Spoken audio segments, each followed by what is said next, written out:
Hello everyone, welcome to our YouTube channel Khadoos master. अभी तक हम पढ़ चुके हैं present tense and past tense. Future tense का पहला पार्ट हमने पढ़ लिया था, फ्यूचर इंडेफिनिट। आज हम पढ़ने वाले हैं future continuous. Future continuous tense के बारे में हम पढ़ने वाले हैं। The action and event had going to be happen, मतलब वह इस समय कोई कार्य कर रहा होगा, मतलब वो कार्य करने की प्रेडिक्शन हम करते हैं कि वो कार्य कर रहा होगा। जैसे इसकी हिंदी में पहचान है, वो कल इस समय ये कार्य कर रहा होगा। ये अनुमान लगाते भविष्य की जो जारी होने वाली संभावनाओं का जब हम अनुमान लगाते हैं वो सब इस टेंस के अंतर्गत आते हैं। जैसे वह कल इस समय पढ़ रहा होगा, मतलब आज पढ़ रहा है तो हम क्या करेंगे, अनुमान लगाएंगे कि वह कल भी इसी समय पढ़ रहा होगा, लेकिन वो पढ़ेगा या नहीं उसकी कोई गारंटी नहीं है। तो देखिए इस टेंस को किस प्रकार से परिभाषित करते हैं। द एक्शन और event going to be happen in future. Action और event going to be happen in future, मतलब भविष्य में होने वाले कार्य की असंभावित संभावनाओं के साथ इसका प्रयोग किया जाता है। इसका हिंदी में पहचान है, हिंदी में पहचान देखिए,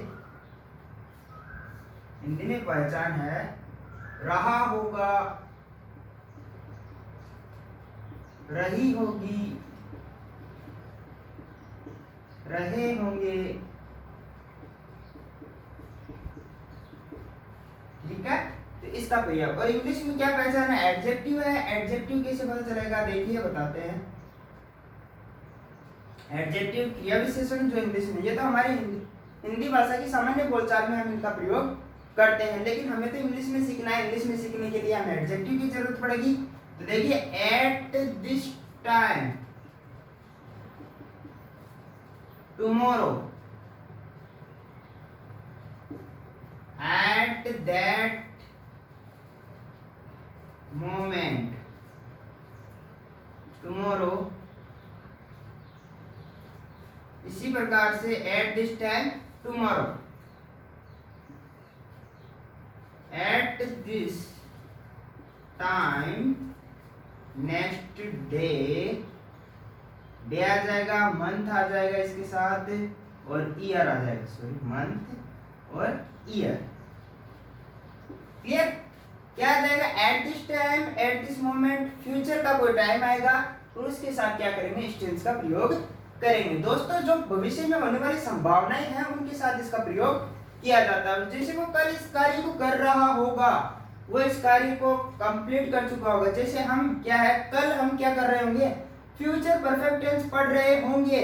पढ़ेंगे या नहीं, कोई टेक्निकल प्रॉब्लम आती है या नहीं, इसका हम किसी को पता नहीं है, लेकिन हम अनुमान लगाते हैं कि भाई तू इस टाइम पे ये काम कर रहा होगा, और उस सब के लिए इस टेंस का प्रयोग किया जाता है। इस टेंस का प्रयोग सामान्य बोलचाल भाषा में बहुत ही कम यूज किया जाता है। ज्यादातर प्रेजेंट और पास्ट और फ्यूचर इंडेफिनिट का प्रयोग किया जाता है।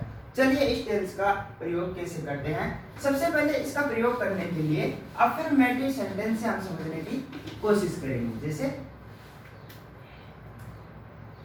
Affirmative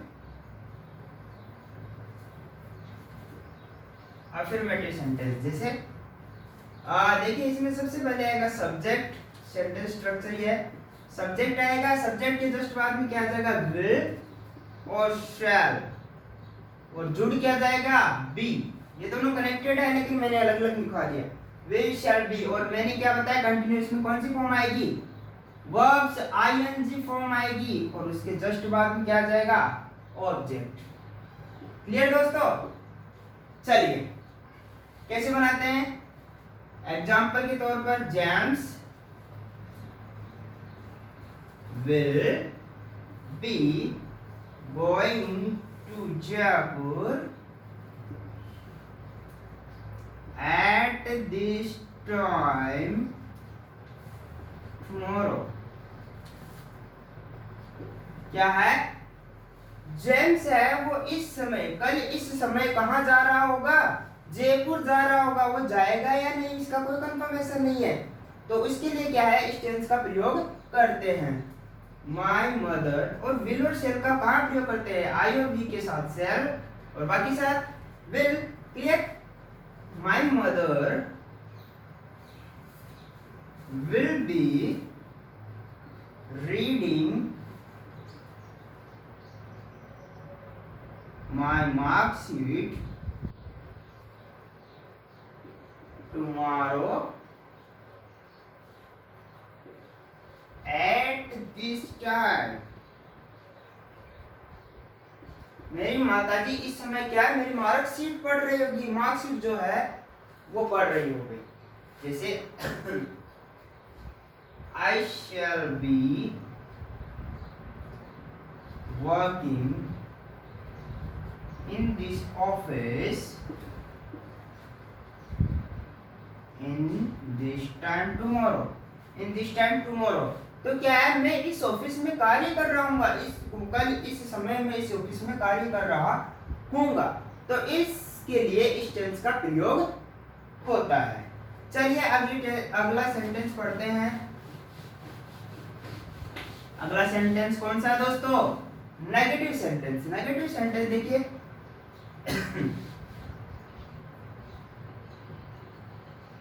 negative sentence, negative sentence में क्या होता है, सबसे पहले आता है सब्जेक्ट। और मैंने क्या बोला, टुकड़ों में जब साइक्रिया हो तो नोट क्या हो जाएगा, टुकड़ों में जब साइक्रिया हो, दो भाग हो साइक्रियाओं के हेल्पिंग वर्ब्स के, तो क्या करेंगे, बीच में नोट आ जाएगा। लाइक दिस, शैल और विल के जस्ट बाद में थर्ड नंबर पे क्या आ जाएगा, नोट, और उनके बाद में क्या लगेगा, बी, फिर वर्ब से आईएनजी फॉर्म, और फिर हो जाएगा ऑब्जेक्ट। What it, clear. चलिए जैसे I shall, I shall not B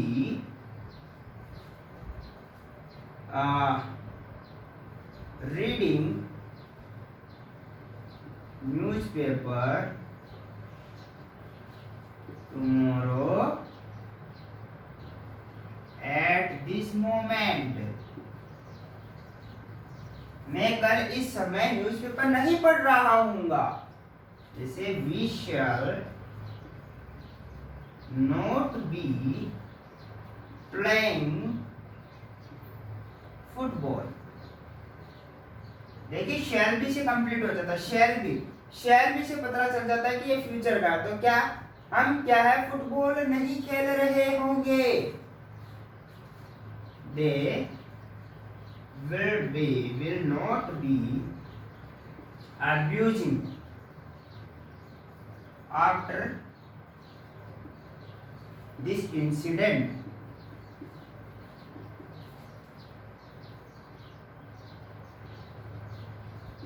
वह इस घटना के बाद क्या नहीं करेंगे, गाली नहीं दे रहे होंगे। आई बात समझ में दोस्तों। चलिए अब पढ़ेंगे इंटेरोगेटिव सेंटेंस। इंटेरोगेटिव सेंटेंस कैसे बनाते हैं, दो प्रकार के होते हैं।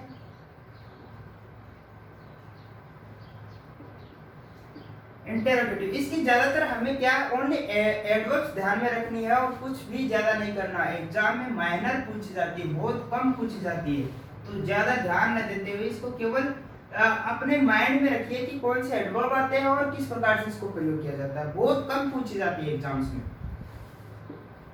देखिए पहले हेल्पिंग वर्ब वाला ले लेते हैं। हेल्पिंग वर्ब में सबसे पहले क्या आ जाएगा, शैल, विल, फिर क्या आ जाएगा, सब्जेक्ट, उसके बाद में बी, फिर वर्ब की आईएनजी फॉर्म, फिर ऑब्जेक्ट। आई थिंक सबको समझ में आ रहा होगा। उसके जस्ट बाद में क्या होगा, क्वेश्चन मार्क। ऐसे ही WH वर्ड वाला लेंगे तो सबसे पहले आएगा WH वर्ड, उसके जस्ट बाद में शैल, और फिर विल आ जाएगा दोस्तों, फिर सब्जेक्ट, उसके बाद बी, फिर ING form,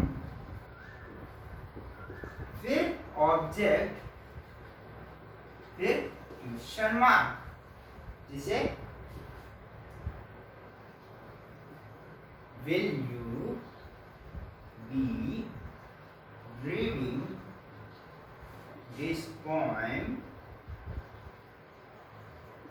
tomorrow at this morning, या इस प्रकार से कुछ भी लगा सकते हैं। तो क्या है, क्या तुम ये कविता पढ़ रहे होंगे? Shall I be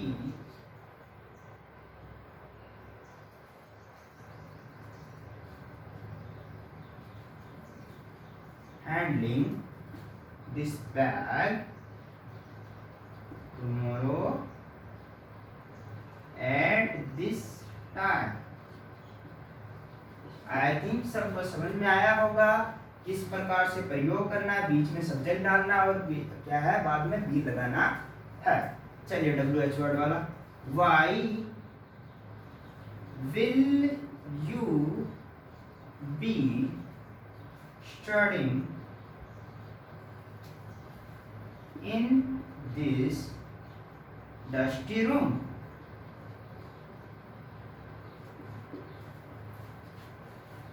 एक और देख लीजिए, what shall I be doing with you? मैं तुम्हारे साथ क्या कर रहा हूँगा, या इस टेस्ट रूम में तुम क्यों पढ़ रहे होंगे। तो इन शब्दों का प्रयोग किया जाता है। आई थिंक सबको फ्यूचर कंटिन्यूअस टेंस सबको समझ में आ गई होगी, आई होप सो। तो इसमें ज्यादातर क्या ध्यान रखने की जरूरत है, केवल और केवल इसके एडवर्ब ध्यान में रखने की जरूरत है दोस्तों। केवल और केवल क्या ध्यान में रखने की जरूरत है, एडवर्ब ध्यान में रखने की जरूरत है। चलिए तीनों कंटिन्यूअस के बीच में कंपैरिजन करते हैं। जैसे प्रेजेंट कंटिन्यूअस में क्या आता है, जैसे James is reading newspaper.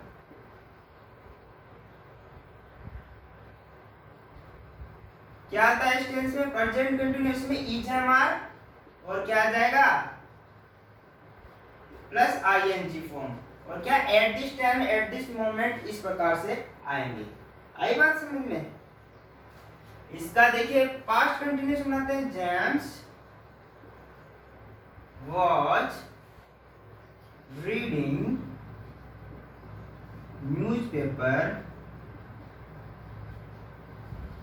at that morning at that time। तो इसमें क्या आएगा, was were plus ing। Past continuous में क्या आएगा, was were plus ing form. और आज हमने पढ़ी फ्यूचर कंटिन्यूअस, तो कैसे बनेगा, James will be reading newspaper, क्या पढ़ रहा होगा, क्या आएगा, विल शैल प्लस बी का क्या आईएनजी फॉर्म आएगा। तो आई होप सबको समझ में आ रहा होगा। देखिए फ्यूचर को कैसे जस्टिफाइड करेंगे। जैसे फ्यूचर कंटिन्यूअस है, जैसे एक लड़का है, ये लड़का थोड़ा गलत बन गया, ये बनाते हैं हम अपने तरीके से। चलो थोड़ा पढ़ा लिखा बनाते हैं।